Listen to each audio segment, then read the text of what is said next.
In a week of the presidency of Dr. William Ruto, and this is the first full week that he is president. He's currently in the... Has he left UK for the US? Yes. Yes, according to Nelson Koech, he is now in the US to attend the United Nations General Assembly. And Kenyans have been speaking about the decisions that have happened during the week, the cost of fuel, the appointment of 6 judges, the question about subsidies. In your view, what are the key priorities for Kenya Kwanza, and do you have a time tag on how long it would take for really the promises of that campaign to come to fruition, to the tune of lowering the cost of living, dealing with corruption, fighting state capture, and those are the many things that are attractive to the electorate? Thank you, Sam. First of all, I think we have one of the most hard-working presidents that I think Kenya will see. Immediately after his swearing in, you remember he promised to appoint the judges that afternoon, and the swearing in was done subsequently the next day. I think that was excellent. Now, we had a retreat in Naivasha as Kenya Kwanza, and he was trying to highlight exactly what will be his agenda in the midterm. One of the things that I picked that is very passionate about is agriculture. One case in mind is where we are now working on 7 billion. There had been, remember the subsidies were lifted. We had 7 billion to subsidies that had been put for unga. William Ruto's administration has said, no, we cannot sustain the subsidies. What we're going to do is, let us use the 7 billion instead to increase seeds and subsidize on fertilizer. Then the multiplier effect is that we will have a lot of production of maize and whatever that is the farmers are doing, and that will be enough already into the system, and that will help to lower the cost of products in market. Number two, one of the other things that I observed that is very keen on is housing.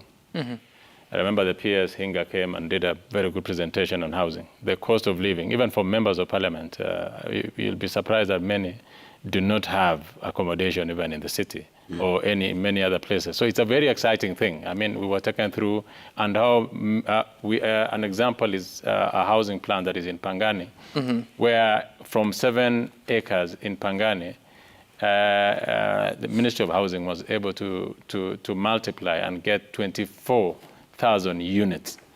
So that is again something that I saw is top of his agenda. Corruption.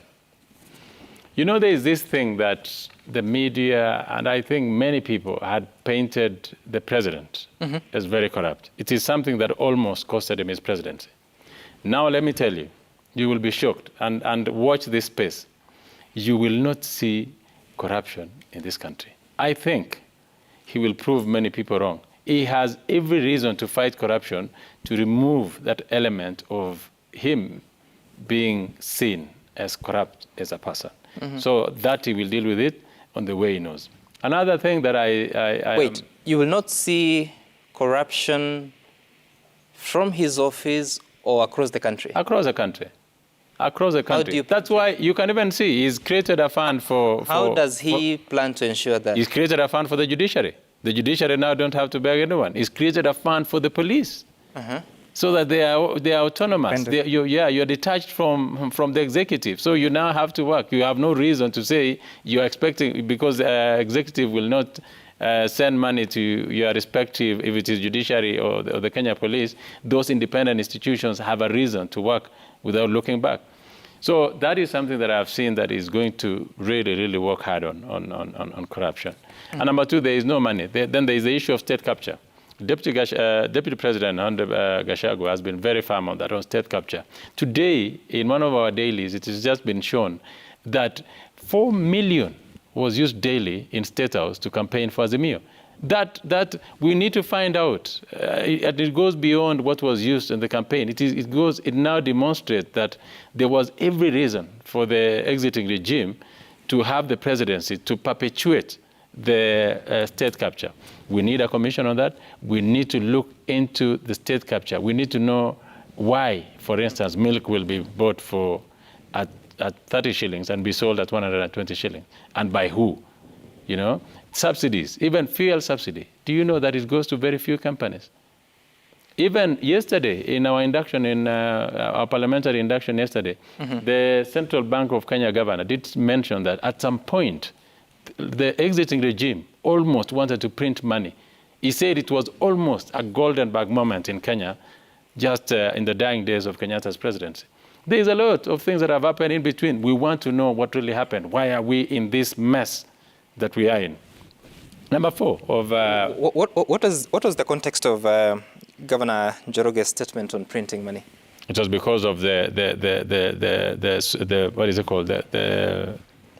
The current, what is it called? Inflation? The inflation rate and our exchange rate. And why is it so? Why is it that the dollar has never been stable for the last few months? And he mentioned that 6 months before we went into elections, there had been an almost Goldenberg moment again. And he said, and he wouldn't want to go into further details on exactly what happened. And he said, I am happy that we are going into the new regime. This was a closed-door event, or it was open? It was there. I mean, I even have a clip I can share with you later. Please do, so that we understand. It's a very interesting observation. So we will deal, that is the issue of state capture. But even besides that, there are many other issues. That, let me cut you short just a little bit so that we can allow the others to also contribute to this. But first, to listen to two leaders. Deputy President Rigathi Gachagua speaking about the DCI, and Kalonzo Musyoka, the party leader of Wiper, speaking about it. Listen. We have told DCI to go back to Kiambu Road and wait for crimes to be reported there. They have no business in government offices, hovering all over and creating a toxic environment for service delivery. We cannot have detectives in government offices because they poison the atmosphere and the environment for civil servants to deliver.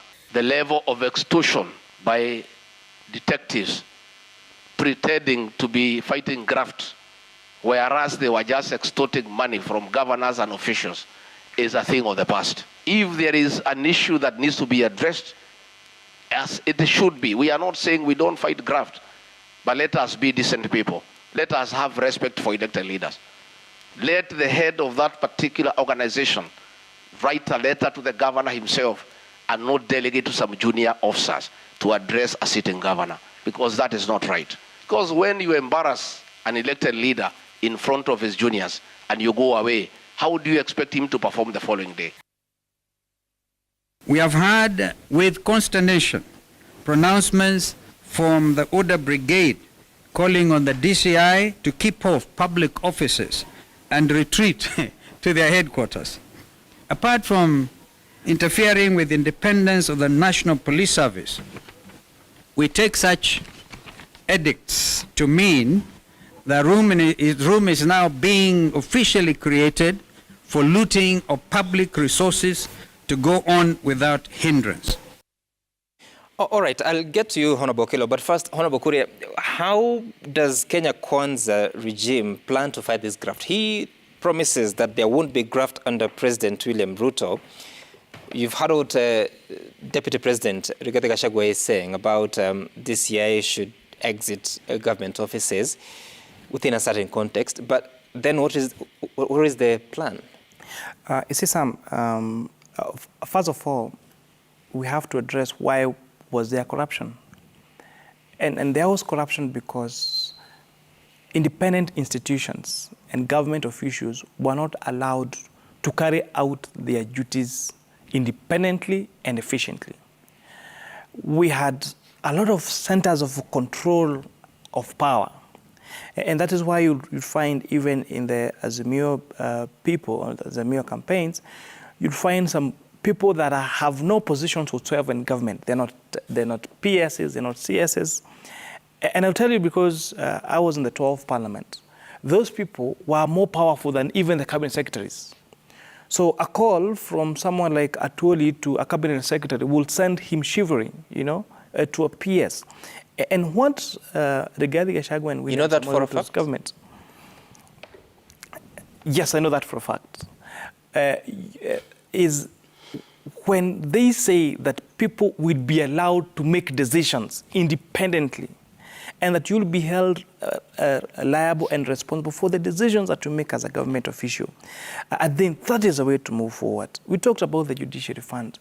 You know, you're telling judiciary, you are not prosecuting the corruption cases we have taken before you.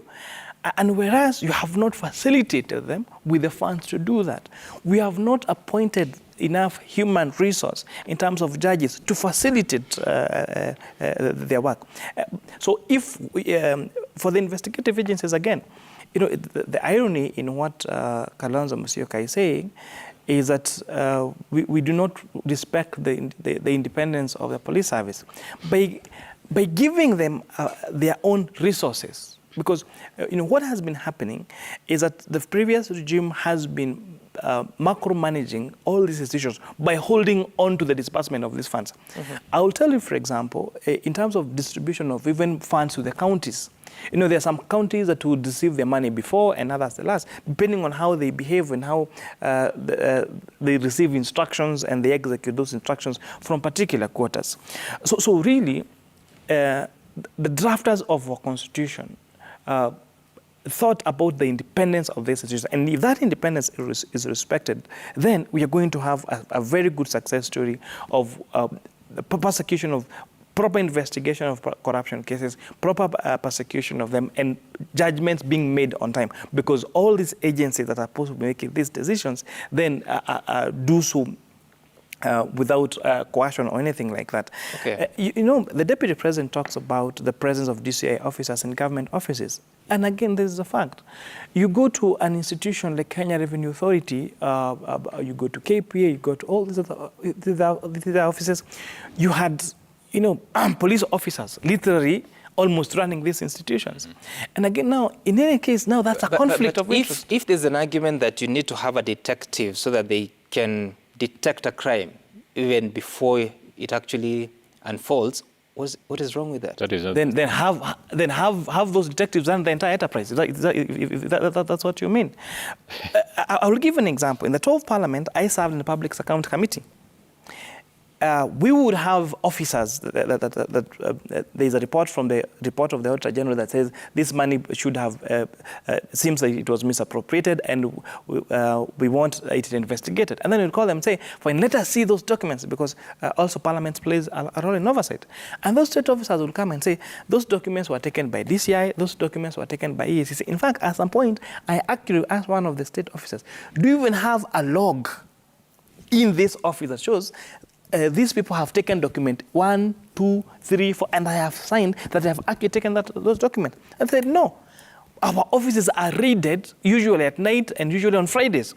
So really, you have people that instead of enabling the fight against corruption, instead of gathering evidence so that evidence when taken to court, then we can actually find where that money was stolen to and who stole it, then we do not even have that evidence, because we have even very junior officers who just came to the office, arrested you hurriedly, confiscated every document in the office. You don't know what they took, you don't know what they did not take. There's no log of the document that was taken. And therefore, when you go to court, again, it's hot air. There's nothing.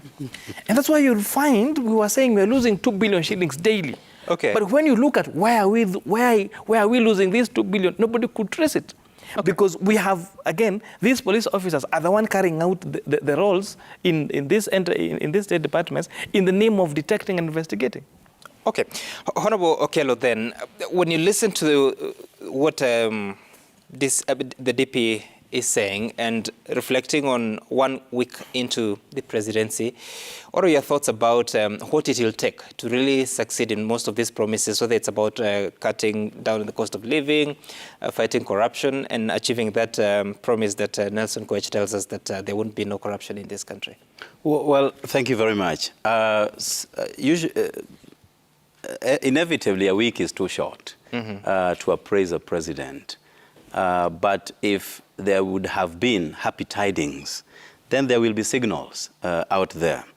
But the signals that we have seen so far, firstly, is the escalated oil pricing from 165 to 180 shillings a litre.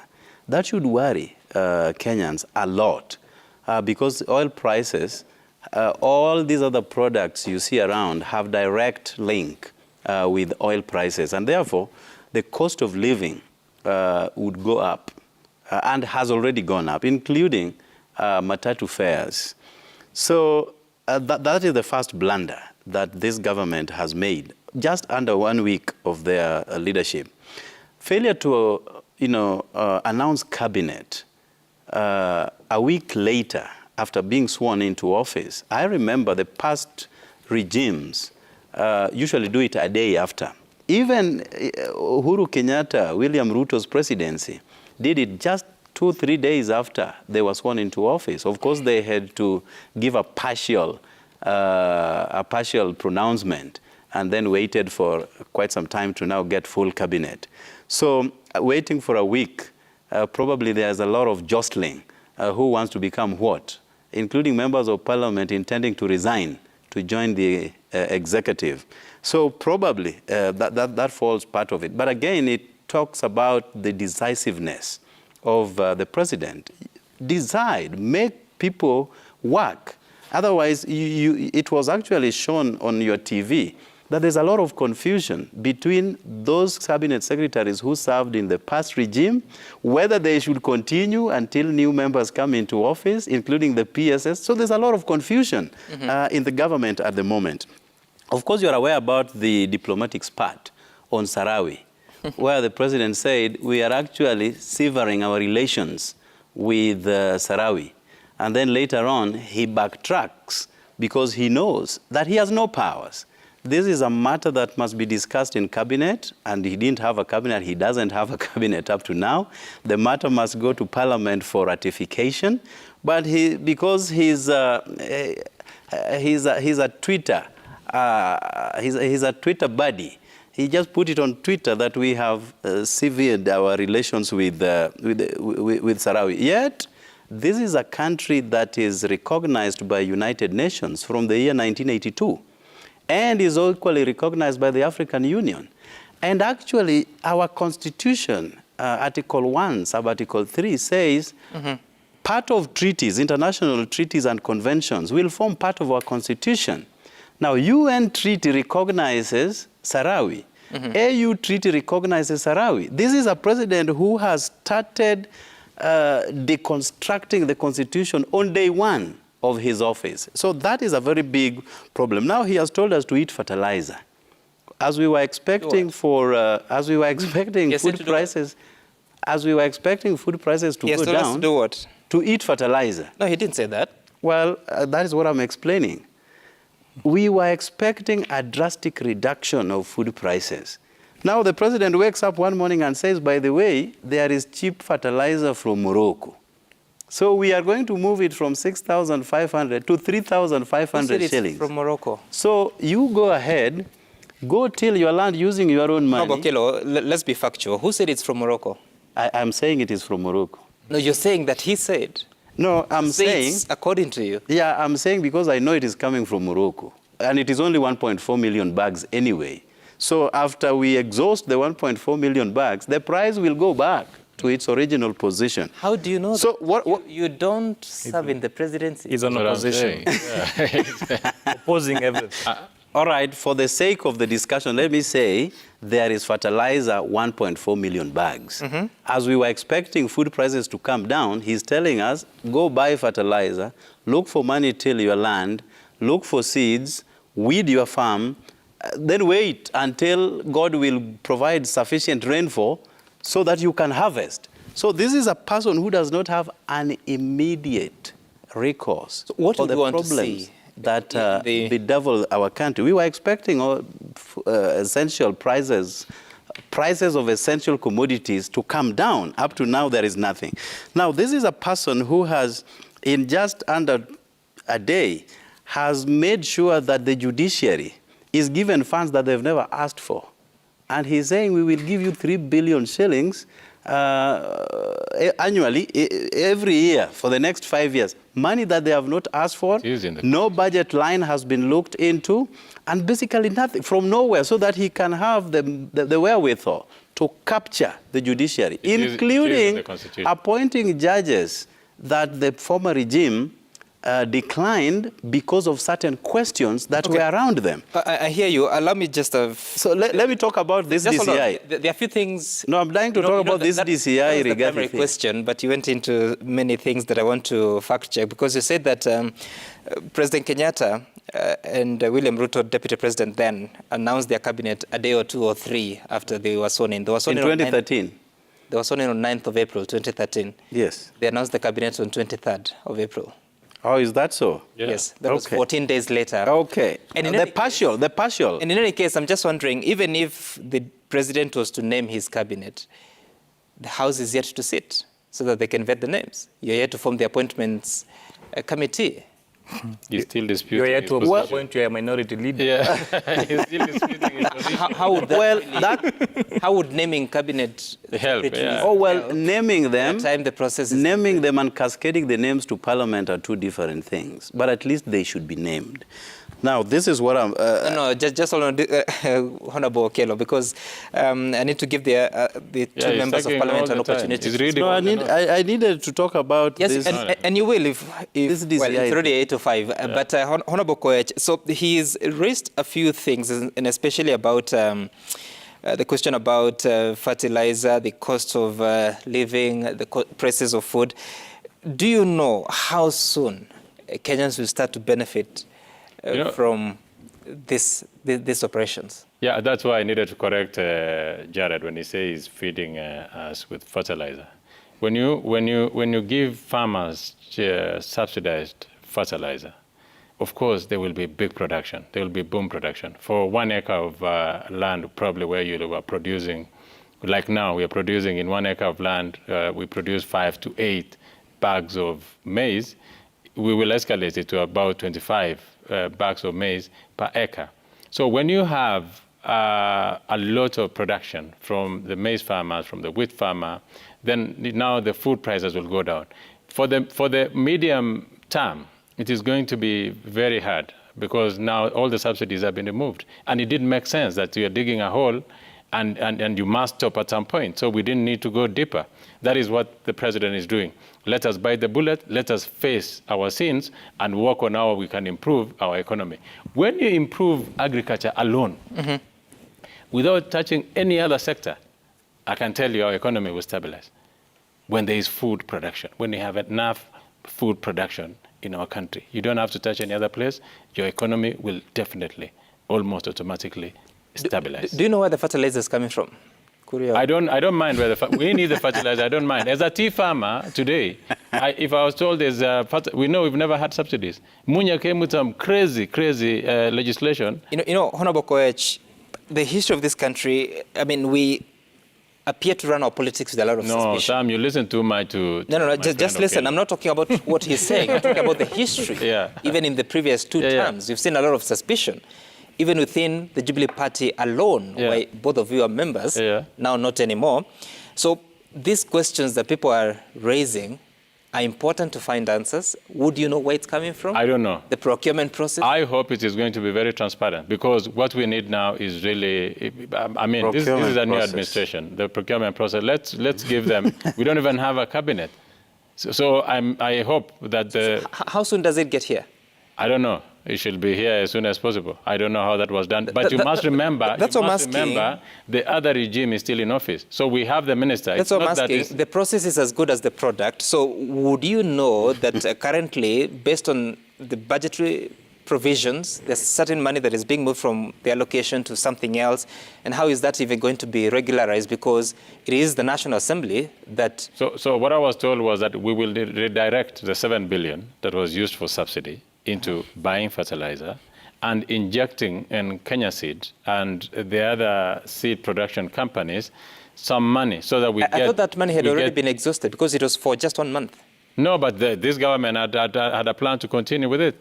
It was going to run for about, after this regime, it was going to run for another 3 to 4 months. And so what will be the role of Parliament in this? Because it is you that... No, it is our role to check that the procurement was done properly by the Ministry of Agriculture. Actually, the person who is going to still purchase this fertilizer is the regime that is exiting. You must remember that those ministers are still in office. Some of them even misbehaving. Sorry? Under the guidance of the new president. Under the guidance of the new, but some of them even are not even following what the president is saying. I've seen others appointing MDs up to yesterday, and there has been a circular that they need to stop those things because people want to do it and backdate to look like they had been appointed. So anyway, if we have enough, who made the appointment? There are so many fishy appointments that have been done in the last 2-3 days. Who issued the circular to stop that? It was issued yesterday by the president that it must stop. Interesting. And the circular is out there in the public. There is an MD. There's an MD who was appointed yesterday. There is an MD of ICT authority who wants to be kicked out because they want someone else to come in unlawfully. There's another one. There are so many others that are being appointed. Well, I saw Ngaf, for instance, Professor Kobia has appointed a new CEO for Ngaf, way out of time. So those are some of the things that are happening within this ministry. They're probably messing it up. Honorable Kuria, I want to give you the final word because we're out of time and we need to close. Your final word, Honorable Kuria. I'll speak some economics into the issue of subsidy. So what this regime is trying to do is a macroeconomic adjustment. For the last 5 years, when you're looking at the economy, there are two sides of it. There is a production and there is expenditure. So this subsidy was being done on the expenditure side. So that's why you find now the subsidy was to give the people in the energy sector some money so that we lower the prices, and on the other hand was to give this money to millers.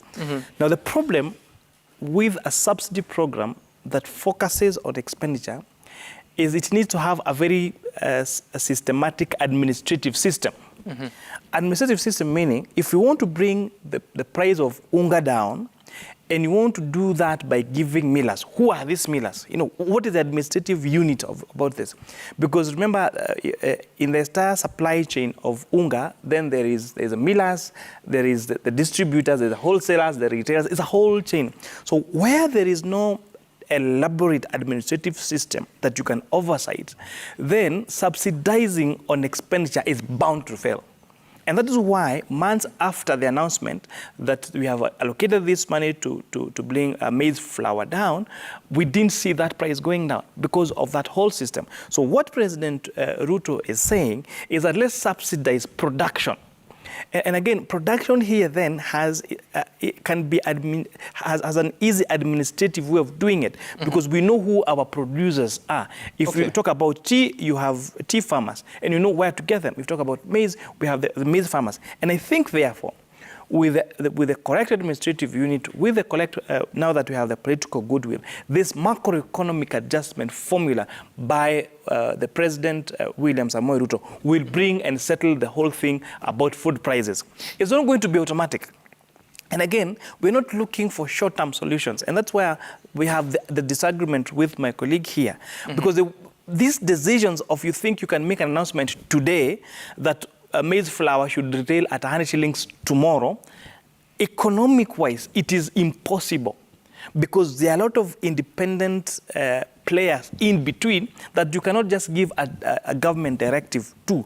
And that is why the thought about moving from subsidizing from expenditure side and now subsidizing it from the production side. From the production side. All right. Thank you all. Honorable Kimani Kuria from Molo constituency, Honorable Jared Okello from Nyando constituency, and Honorable Nelson Kwech from Belcourt for making time for us to have this conversation, and we'll continue to do this so that at least the audiences are well aware of what's happening and how it's going to affect them. Thank you for your time. We'll see you again some other time. My name is Sam Gituku. Bye for now.